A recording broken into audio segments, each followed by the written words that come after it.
యోహాను సువార్త 6:63 ఏమని రాయబడింది? ఆయన మాటలు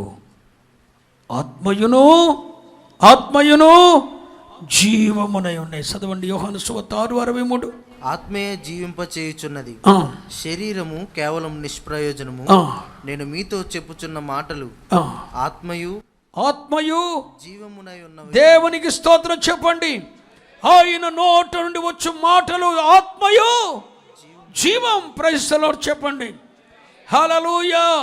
ఇప్పుడు ఆయన నోట నుండి వచ్చిన జీవపు మాటలు ఎక్కడ పడ్డాయి? మాట్లాడరేంటండి? ఈ నేల మీద పడ్డాయి. ఆ నేల ఎవరు?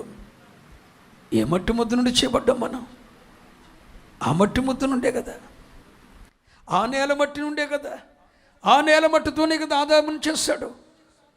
ఆ ముద్దలో నుండే ఒకటి ఘనతకు మరొకటి ఘనహీనతకు చేశాడుగా. ఆ నేల మనమే. ఆ నేల గుడ్డివాడైన ఆ మనుషుడే. దేవుని మహిమను చూడలేని అంధత్వంతో నింపబడిన పుట్టుకొట్టివాడు. పుట్టుక నుండి దేవుని చూసి అభిషేకం లేదు. ఇతడు జన్మతః పాపే. ఎందుకంటే ఆ పాప సహితుడైన ఆ మనుషునిలోండి ఇతడు వచ్చాడు. పాప సహితుడైన ఒక మనుషుని పాపరహితుడు ఎలా వస్తాడు? నెవర్. అసంభవం. నేనంటలేదు, దేవుని వాక్యం అంటుంది. అదిగో దేవుణ్ణి చూడలేని అంధత్వం పుట్టుకతోనే పాపము చేత అంధకారం కమ్మి దేవుణ్ణి చూడలేని అంధత్వంతో ఉన్న ఈ మనుష్యుడు ఈ గుడ్డివాడైన ఇతని మీద ఆ దేవుని నోట నుండి వచ్చే జీవముతో నిండిన ఆయన మాట అతని మీద పడింది. స్తోత్రం చెప్పండి. ఆ మాట ఆత్మయు. దేవుడు నేలమట్టి మీద ఉమ్మేశాడు. ఉమ్మేసిన తర్వాత ఏం చేశాడు? ఉమ్మితో అనండి, ఉమ్మితో బురద చేశాడు. అంటే దాని అర్థం ఏంటి? దేవుని మాట నీ మీద పడినంతలోనే అద్భుతం జరగదు. దేవుని వాక్ నీ దగ్గరకు వచ్చినంత మాత్రమే భలే పడిందిరా, వర్షం మీద పడిందిరా, ఈరోజు వర్షం కురిసింది, నేను తడిశానంటే కాదు. దేవుని వాక్యం దర్శించిందంటే కాదు. దేవుని వాక్యము నా మీద పడిందంటే కాదు. వాక్యము ఈరోజు చాలా బాగుందిరా, దేవుని వాక్యం ద్వారా దేవుడు నాతో మాట్లాడాడురా అంటే కాదు. ఆ వాక్యము నీతో సమ్మిళితమైపోవాలి. చెప్పండి హల్లెలూయా. స్తవుడు కూడా దేవుని మహిమపరచరే. ఆ ఉమ్మితో ఇతడు ఏం చేశాడు? యేసయ్య ఏం చేశాడు అంటే అర్థం ఏంటి? దేవుని వాక్యము నీ యొద్దకు వచ్చినప్పుడు, దేవుని నోట నుండి చాలు వారుతున్న ఉపదేశము నీ యొద్దకు వచ్చినప్పుడు, ఆ వాక్యము నీతో, బురదైన నీతో, మట్టైన నీతో సమ్మిళితమైపోవాలి. వాక్యము నీలో ఇమిడిపోవాలి. ఆ వాక్యం అనువనువున నీ ప్రాణాత్మ శరీరాల్లోనికి, మూలుగులలోనికి సొరపడిపోవాలి. ఉమ్మితో బురదవ్వాలి. అప్పుడే అద్భుతం జరుగుతుందండి. ఏదో తడిసి మోపైతే కాదు. ఉమ్మి నీ మీద పడినప్పుడు దేవుని నోట నుండి వచ్చిన వాక్యమనే, జీవపు వాక్యమనే మాట నీ మీదకు వచ్చినప్పుడు, ఆ వాక్యము నీతో మట్టితో బురదైపోవాలి. అంటే వాక్యము అనువనువున నీలో ఇమిడిపోవాలి. హల్లెలూయా. చెప్పండి హల్లెలూయా. ఇంకా మీకు అర్థమవటానికి ఓ మాట చెప్తారేంటారా? స్తోత్రం చెప్పండి హల్లెలూయా. దేవునికి నైవేద్యం ఇచ్చేటప్పుడు పాత నిబంధన గ్రంథంలో ఒక క్రమం ఉంది. ఆ క్రమం ఏంటంటే, మెత్తటి గోధుమ పిండి తీసుకొని రావాలి. ఆ మెత్తటి గోధుమ పిండితో నూనెను సమ్మిళితం చేసి దానితో వేసిన పొంగని అప్పములు వేస్తేనే అది దేవునికి ప్రీతికరమైన అర్పణ. ఆ మెత్తటి పిండి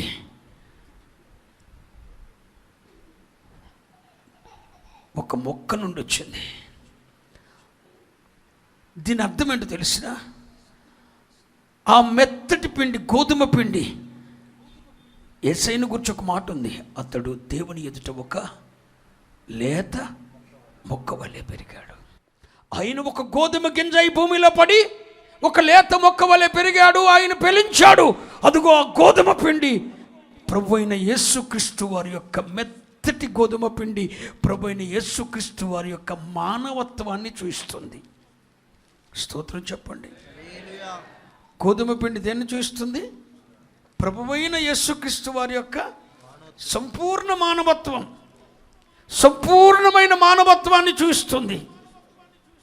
ఆ సంపూర్ణమైన మానవుడిగా ప్రభువైన యేసుక్రీస్తు అదిగో తండ్రి ఎదుట ఒక లేత మొక్క వలె పెరిగి ఆయన గోధుమ గింజ వలె భూమిలో పడి చనిపోయి ఫలించి విస్తరించి ఒక గోధుమ పిండిగా మార్చబడ్డాడు. ఆయన సంపూర్ణమైన గోధుమ పిండి అంటే సంపూర్ణమైన ఆయన మానవత్వం అది. కానీ ఆ గోధుమ పిండి మాత్రమే సరిపోలా.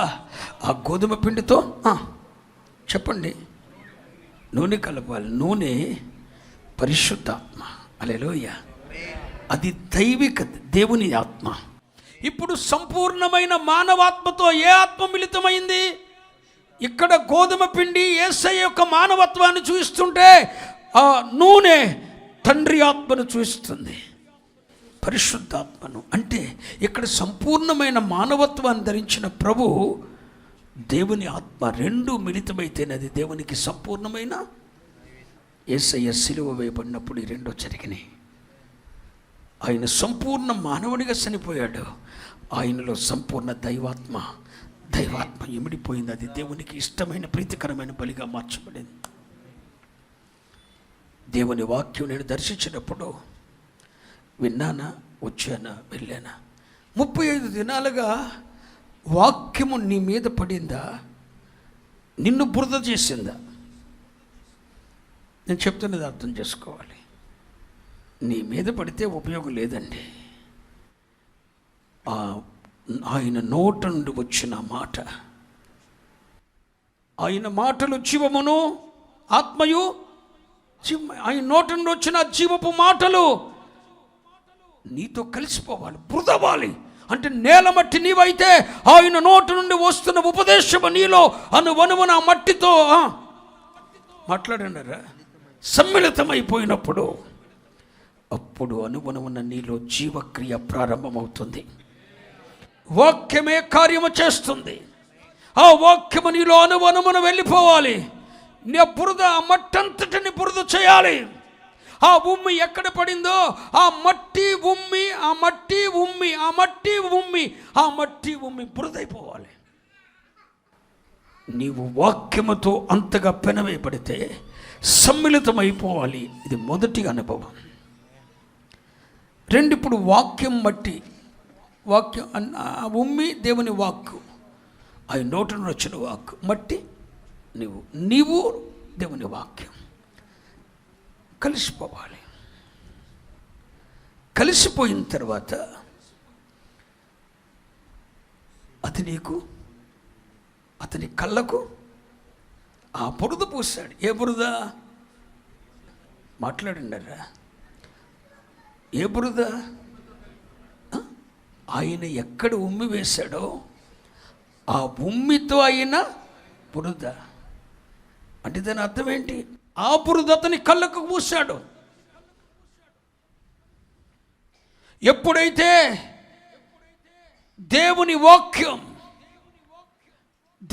వాక్యమని ఆయన నోట నుండి వచ్చిన జీవపు వాక్ ఉమ్ము నీతో పెనవేయబడి మట్టి అయిన నిన్ను ఆ వాక్యాన్ని అనువనుమన స్వీకరిస్తావో అదే ఒక అభిషేకమై, ఆ వాక్యమే ఒక అభిషేకమై మరలా నీకు పూయబడుతుంది. స్తోత్రం చెప్పండి. హల్లెలూయా. మరలా నీకు పూయబడుతుంది. వాక్యమే ఒక అభిషేకమై పూయబడుతుంది. ఎక్కడ నీకు అంధత్వం ఉందో అక్కడ పూయబడుతుంది. అందుకనే దేవుడు కీర్తనకాడు అంటాడు, నీ వాక్కు పంపి నువ్వు నన్ను బాగు చేశావు.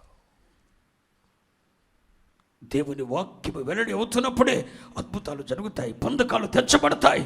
ఆశ్చర్య కార్యాలు జరుగుతాయి. అదుగో వాక్యం ఆ బురదతో ఆ మట్టితో సమ్మిళితం అయిపోయింది.